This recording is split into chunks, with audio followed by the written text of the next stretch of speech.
Welcome to the online video series presented by Structure Studios. This video is entitled Basic Drawing and Interface and will explain the controls for Pool Studio, Vistera, and VIP 3D. We'll start with opening the program by double left-clicking on the icon located on our desktop. The software will open to the Start screen. Here we'll select New Project. The software creates a project folder for each design. This folder will contain your save files, images, video, and other content. The project folder name will be the name of your file. On this screen, you will enter the project name and client information. We'll name this project Basic Drawing and press Start Project to begin. Now we have a blank grid to start our design. In the top right corner of the screen, you'll notice the bar that says Stage 1 Project Information. The software is divided into stages to make it easy to create each element of your design. To move between stages, we can click on the arrow located to the right of the words Project Information. This will move us to Stage 2 House. We can continue to move through the stages with the arrows or select a stage from the drop-down menu. For this video, we'll select the Hardscapes and Deck stage. The screen is divided into 4 main parts. The large area in the center is called the 2D grid. The area on the right is called the panel menu. The top of the screen is called the menu bar, which includes the application button with all of the program settings. And we have the library and smart data tabs on the left. Clicking on these tabs will open and close the library items and calculations. We'll start on the right side of the screen by reviewing the panel. At the top of the panel, you'll see 5 phase icons. Left-clicking on one of these icons will take you to the first stage of that phase. Directly underneath the phase icons, you'll see the name of the stage you're currently in, which is Stage 7, Hardscapes and Decks. To the left and right of the stage name are arrows to move between the stages. For more information on each stage, please watch its corresponding video. The panel is divided into collapsible sections. The first section, Tools, contains the core drawing tools to create your design. To activate a tool, left-click on the button. When a tool is active, the icon on your mouse cursor will reflect the currently selected tool. Since we have the Move tool selected, our mouse cursor has the Move tool icon. To review each tool in detail, let's draw a shape to work with. Left-click on the Line tool to activate it. We'll use the Line tool to draw a simple 10 by 10 square. As we move our mouse onto the grid, our cursor shows the Line tool icon.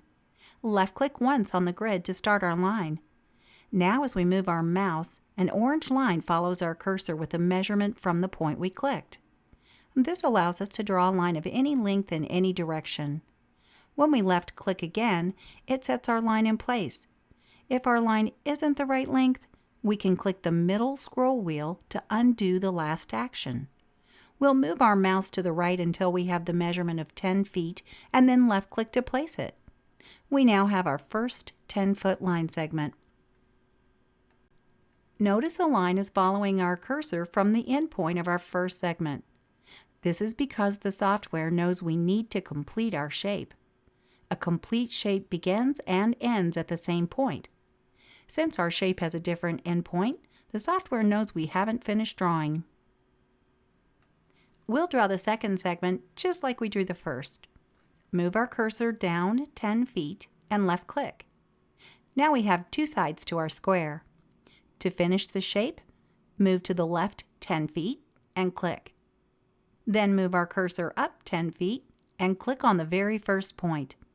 Our shape is complete and we no longer have a line following our cursor. The Line tool allows you to draw straight line segments of different lengths. Let's use the Line tool to draw another shape.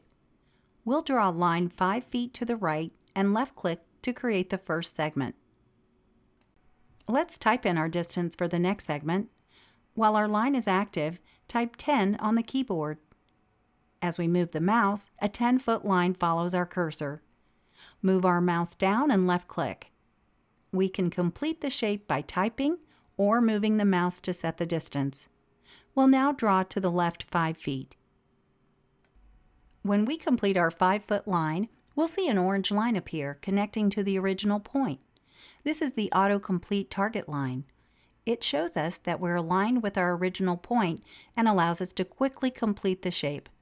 We can double left click on the last point we drew to complete the shape automatically, or simply press the Enter key for the shape to complete itself. But the quickest way to draw a square or rectangle is with the Rectangle tool.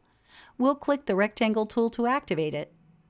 When we left click on the grid, it sets the first point of our rectangle. We then move our mouse until we have the size we need and left click again to create the shape. To draw a square, even on all sides, hold down the Shift key while moving your mouse.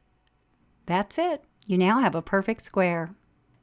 Let's take a look at our shapes in 3D by clicking on the 2D, 3D button at the top of the screen above the grid. Now we're in the 3D view, often called 3D mode. The 3D view allows you to edit your design in a fully rendered 3D environment. We'll discuss 3D mode later. For now, we'll click the 2D button at the top of the screen to return to the 2D view. The next button is the hand icon. This is the pan tool. This allows you to move the view of your design within the 2D view. Left click on the button to activate the pan tool. You'll notice that our cursor is now a hand. Press and hold the left mouse button to move the view of your design as you move your mouse. You can also activate the pan tool by holding down the center scroll wheel of your mouse.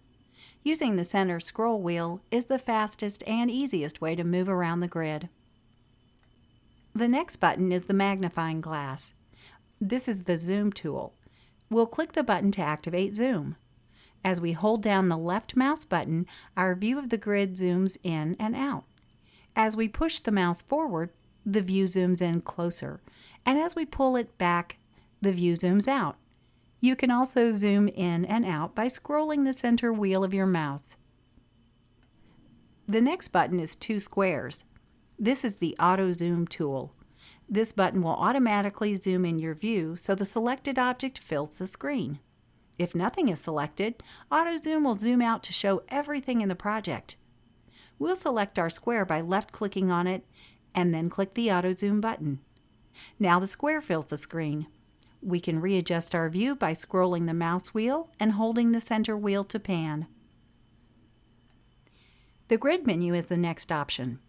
This menu allows you to set the spacing of the grid lines or turn off the grid lines completely. As you design, you can change the grid spacing to tailor to what you're drawing. Let's set our grid to 1 foot and practice with each tool. We'll start by activating the Move tool and left-clicking on the line of our square. The Move tool allows you to select items in your design, move them, and make changes to the shape as well. Our square is now bright white and we can see the endpoints of the shape. If we now left-click on the line of our rectangle will become bright white and our square is no longer active. If we left-click on a blank area of the grid, nothing is selected. Let's left-click and hold on the top line of the square. As long as we hold the mouse button down, the square will move with our mouse cursor. By doing this, we can move our square to a new position. This is called click and drag. Once we have the square where we want it, we'll release our mouse button and the square will stay in the new spot. As you work on your design, the Move tool allows you to move shapes and place items from the library. The hotkey for the Move tool is the letter Q. Hotkeys are letters that correspond to a function in the software. All tools have a hotkey. Pressing the hotkey on your keyboard will switch you from your current tool to the new tool. Hover your mouse over any of the tools to see its description and corresponding hotkey. Hotkeys can even be customized in the configuration menu. Our square is moved, but we would actually like it back in its original spot. Above the grid, there's an Undo button. Pressing this button will undo your last action. Left-click the Undo button and our square will go back. You can press the Undo button at any time to undo your last step, or press Ctrl-Z on the keyboard. If you continue to press the button, it will undo multiple steps. This is a great way to quickly correct mistakes or reverse a change in your project. We can also delete shapes. Select the rectangle by left-clicking on it. Then press the Delete button at the top of the grid, or press Delete on your keyboard. If we delete a shape in error, it's easy to bring the shape back by pressing the Undo button. Our next tool is the Rotate tool. The Rotate tool allows you to rotate objects in your design. Let's activate the Rotate tool and left-click and hold the top line of our rectangle. Now, as we move the mouse, our rectangle will rotate. Continue to rotate until it's horizontal. Once we release the left mouse button, the rectangle will stop rotating and stay in place. The hotkey for the Rotate tool is the letter W. Our third tool is the Scale tool. This tool allows you to increase and decrease the size of objects in your design. With the Scale tool selected, left-click and hold on the top line of our rectangle. The rectangle will either increase or decrease in size depending on how we move the mouse. Let's use the Scale tool to decrease the size of our rectangle to 6 feet by 3 feet. Once we release the left mouse button, our shape will stay its new size. The hotkey for the Scale tool is the letter E. Next, we'll review the Smooth tool. This tool allows you to round the corners of drawn shapes. First, we'll select our square with the Move tool. You'll notice that we can see both the endpoints and midpoints. When we activate the Smooth tool, the midpoints disappear, leaving only the endpoints. Only the points that appear while the Smooth tool is active can be rounded. If a point does not appear, it cannot be smoothed. Left-click and hold on the corner of the square. As we move the mouse, our corner will round into an arc and the letter R appears with a number.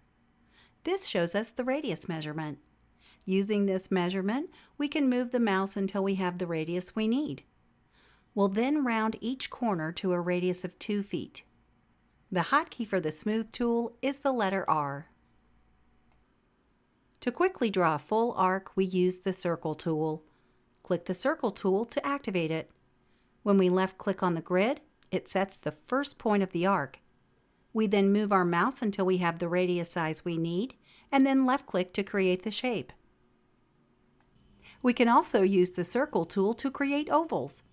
To create an oval, hold down Shift, then left-click the grid to start your oval. While still holding down the Shift key, move your mouse to create the size of the oval you need and double-click to place it. The hotkey for the Circle tool is Shift plus the letter S. Next, let's draw a simple Roman shape by using a combination of the Line and Arc tools. To start, activate the Line tool and click on the grid to start drawing a 20-foot line. As you can see, our line hits the edge of the screen before it reaches 20 feet. We'll use the Pan tool to move our view of the grid and the scroll wheel to zoom out as well. Activate the Pan tool by pressing down and holding the wheel on our mouse.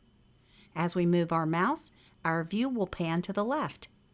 Once we release the mouse wheel, we'll continue our line and left-click to complete it. Next, draw down 3 feet and left-click. The next segment of our shape is an arc, so we'll use the Arc tool to draw it.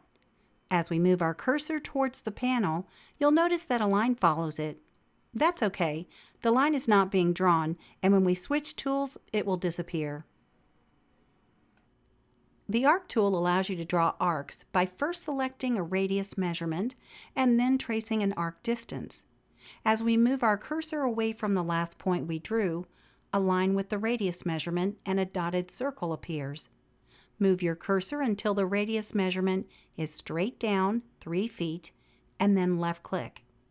Now the circle is dotted, and as we move our cursor, it traces an arc distance over it. We'll trace half of the dotted circle and then left-click. Now we have a 9-foot, 5-inch arc with a radius of 3 feet. The hotkey for the Arc tool is the letter S.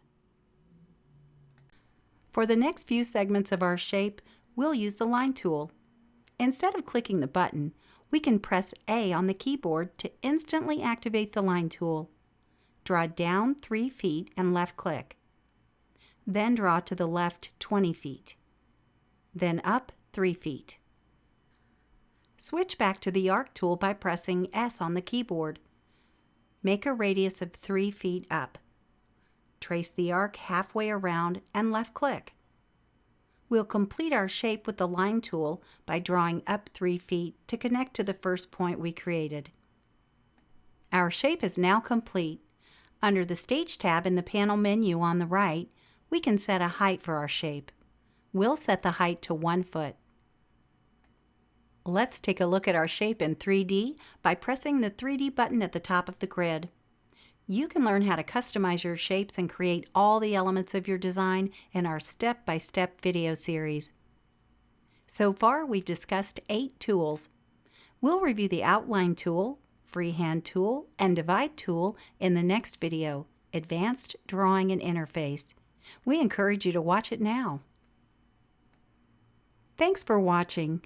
For more information, please visit structurestudios.com/help.